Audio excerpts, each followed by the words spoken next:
Good morning, সুপ্রভাত। সবাই কেমন আছেন? নিশ্চয়ই খুব ভালো আছেন।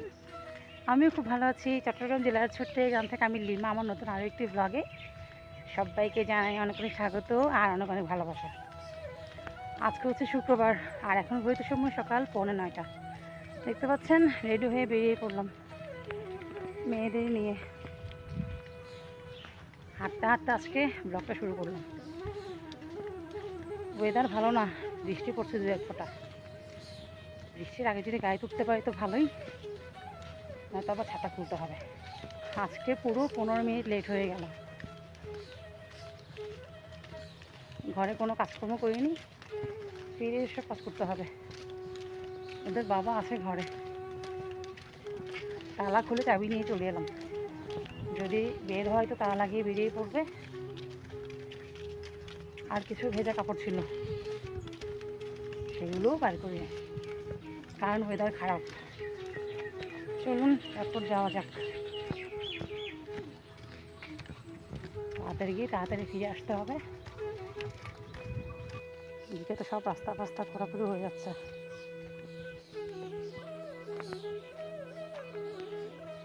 বর্ষাকাল আসলেই সমস্ত রাস্তার কাজকর্ম শুরু হয়।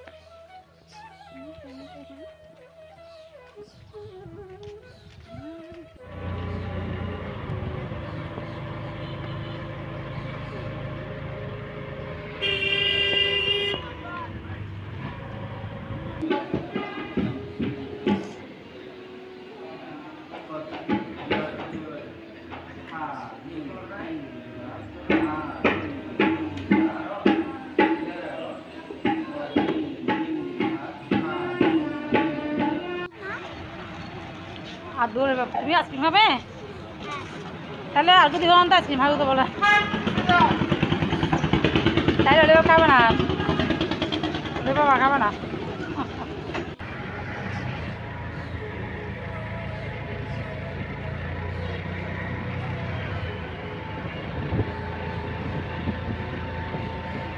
বন্ধুরা, ঘড়িতে সময় সকাল 11:15 আর বাড়ি ফিরে চেঞ্জ করে হাত মুখ ধুয়ে নিয়েছি। যাওয়ার সময় ছিল মেঘলা ওয়েদার, দু এক ফোঁটা বৃষ্টিও পড়ছিল। আর আসার সময় সেই রোদ উঠে গেছে। আর কি গরম বাবা! চটপট যত ভেজা কাপড় চোপড় ছিল সব বের করে দিয়েছি। আছে কোনো কাপড় চোপড় ধোবো না, ধোয়ার নেই কিছু আজকে। আসার পথে হচ্ছে ডালপুরি কিনে নিয়ে চলে এলাম। মেয়েরা খেয়ে নিয়েছে ওদেরটা, সমুচা এনেছি, ডালপুরি এনেছি, ওদেরটা ওরা খেয়ে নিয়েছে। আর যাওয়ার সময় যা খেয়ে গেছি সব হজম হয়ে গেছে। এটা খাবো, পানি খাবো, তারপর ঘরের কাজকর্ম ধরবো। চলুন, আজকে টুকটাক কিছু শপিংও করেছি। দুটো নাইটি নিলাম। আর এই গরমকালে এত পরিমাণ নাইটি ছেড়ে সারাক্ষণ ঘেমে ঘেমে একদম একটা নাইটি দুদিনও টেকে না। তো দুটো নাইটি কিনে নিলাম। আর হচ্ছে ফোনের গ্লাস কভার লাগিয়েছি, একদম ফোনটা পুরো নতুন হয়ে গেছে। দেখা যেতে পারছি না, ভিডিও করছি।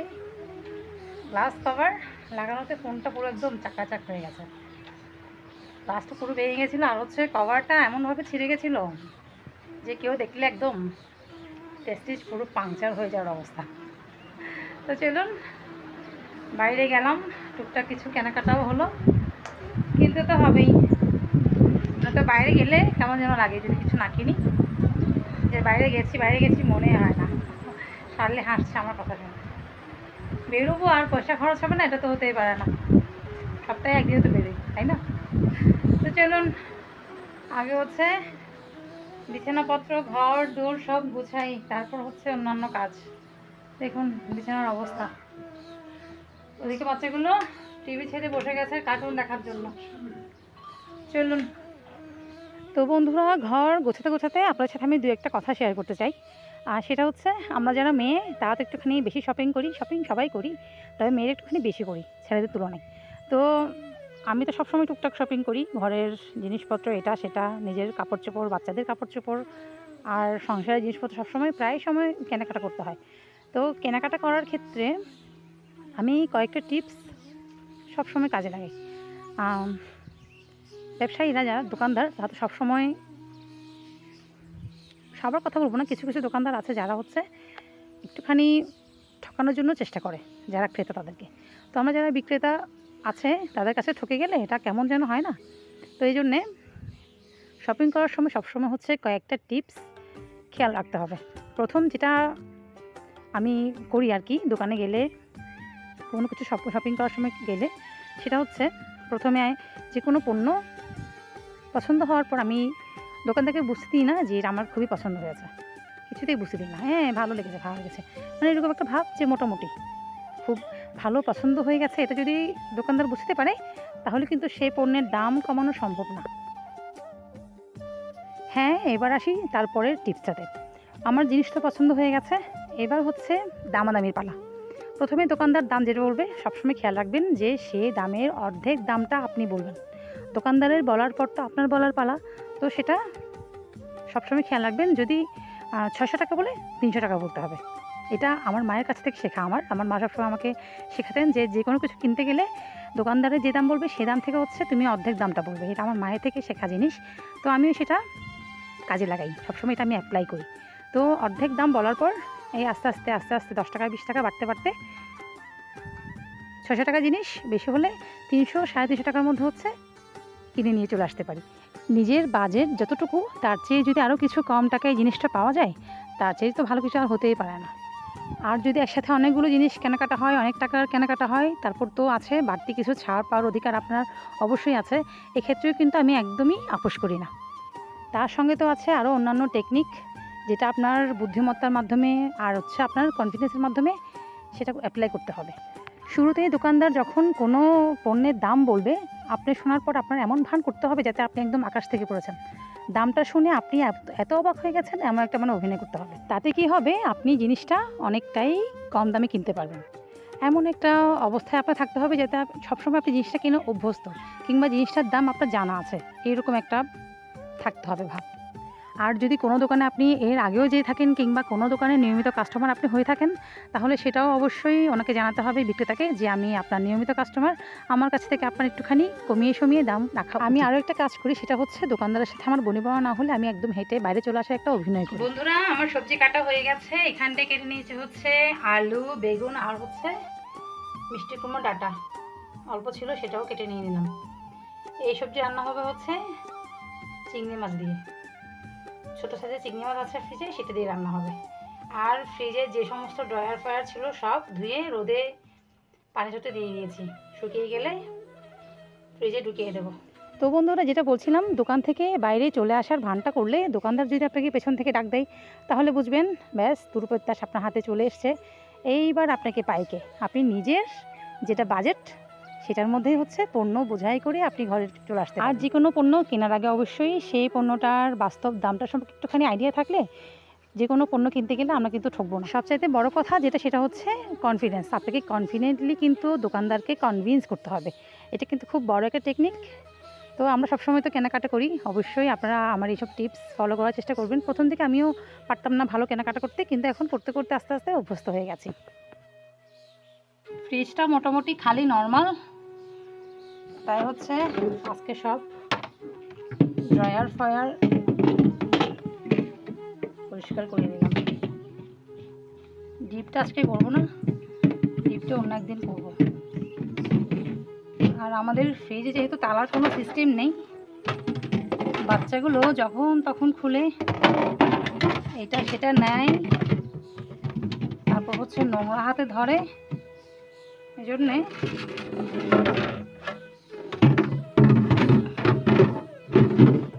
নোংরাও বেশি হয়। ব্যাস, সবজি বলতে আছে অল্প বরবটি আর কটা বেগুন, ব্যাস হয়ে গেল ফ্রিজের কাজকর্ম।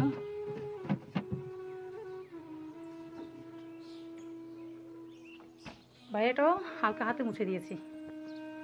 বন্ধুরা, রান্নার ফাঁকে হচ্ছে যত এত বাসনপত্র ছিল সব ধুয়ে গুছিয়ে রাখলাম। এখন ঘরটা ঝাড় দিয়ে যাব হচ্ছে স্নানে। আর বৃষ্টির কথা কি বলবো, কাপড়গুলো যে মেলে দিয়েছিলাম 3 বার এ পর্যন্ত মেললাম। মেলি, একটুখানি রোদ লাগে, আবার কোত্থেকে হুড়মুড়িয়ে ওই যে গুড়ি গুড়ি বৃষ্টি চলে আসে। বৃষ্টিগুলো তো চিনে চানে পড়লে খবরও হয় না যে বৃষ্টি পড়ছে, না দেখলে একদম ভিজে শেষ। এরকম দুবার ভিজে গেছে কাপড়গুলো, আবার একটু আগে মেলে দিলাম। এখন যদিও হালকা হালকা রোদ আছে, আবার হালকা মেঘলা হয়ে যাচ্ছে। এই শ্রাবণ মাসের বৃষ্টি আমাকে যে কী জ্বালাচ্ছে, বৃষ্টিগুলো এমনভাবে হচ্ছে মনে হচ্ছে যেন স্নোফল হচ্ছে, ছোটো ছোটো বৃষ্টির গুঁড়ি, একদম শুকনো কাপড় ভিজে শেষ। এই হলো যন্ত্রণা। চলুন, মেয়েদের স্নান হয়ে গেছে, আর আমিও বারবার খালি মুখে পানি দিচ্ছি গরমের জ্বালায়। আমিও এখন ঘরটা ঝাড় দিয়ে হচ্ছে স্নানটা করে নেবো, ততক্ষণ মধ্যে বাবাও চলে আসবে। বন্ধুরা, ঘড়ির কাঁটা 2:30টার ঘরে, আর সবার স্নান হয়ে গেছে, ওদের বাবাও চলে এসছে। আর আমি স্নান করে আজকে নতুন নাইটি পরে নিলাম। আমি আবার নতুন জিনিস বেশিক্ষণ না পরে রাখতে পারি না, এটা একটা অভ্যেস। আর পুরো নাইটিগুলো তো ছিঁড়া অবস্থা খারাপ, পরতেই হতো। তো চলুন খাওয়া দাওয়া করে নেব, আবার খিদে পেয়ে গেছে। ওদের বাবা তো পুরো অপেক্ষা করতে করতে ঘুমিয়েই পড়লো। বন্ধুরা, হয়ে গেছে সবার জন্য ভাত বাড়া, আর আজকে লাঞ্চ মেনু হচ্ছে ডিমের অমলেট। অ্যাঞ্জেল তো খাবে পেঁয়াজ কাঁচামরিচ ছাড়া, আর আমাদেরটা পেঁয়াজ দিয়ে ঝাল ঝাল করে কাঁচামরিচ দিয়ে বানিয়েছি। আর হচ্ছে এখানটায় আলু দিয়ে, বেগুন দিয়ে, লাউ শাকে ডাঁটা দিয়ে চিংড়ি মাছের তরকারি। আর দেখুন একটুখানি সাদা সাদা হয়েছে, কারণ হচ্ছে মরিচটা কম দিয়েছি। মরিচের কোটায় মরিচ ফুরিয়ে গেছিলো, আর আলসেমি করে মরিচ যা ছিল তা দিয়েই রান্না করলাম। চলুন খাওয়া দাওয়া করে নিই।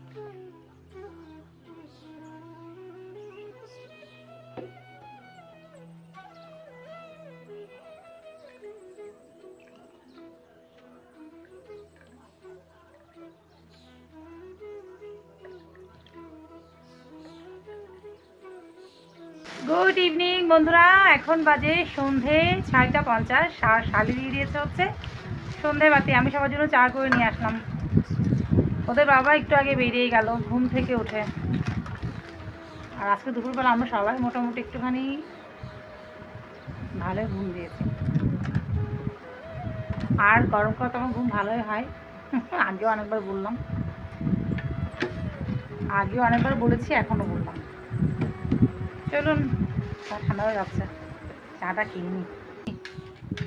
আজকে যেহেতু শুক্রবার, টিচার আসেনি, তো অনেক দিন পর আমরা মা আমি একসাথে বসে হচ্ছে চা খাচ্ছি।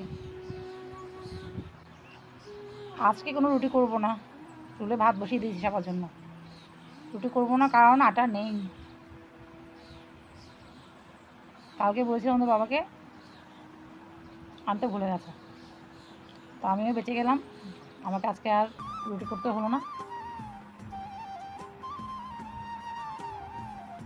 চলুন চাটা খাই। বন্ধুরা, ঘড়িতে সময় রাত 10টা, ওদের বাবা চলে এসছে, আসার সময় নিয়ে এসছে হচ্ছে আটার বস্তা, আর আনতে বলেছিলাম একটা চা পাতার প্যাকেট, সব নিয়ে চলে এসছে। তো এখন সবাই মিলে খাওয়া দাওয়া করবো, এই আর কি। আজকের ভিডিও এখানে শেষ করছি আমি। ভালো লাগলে লাইক কমেন্ট শেয়ার করতে ভুলবেন না। টাটা।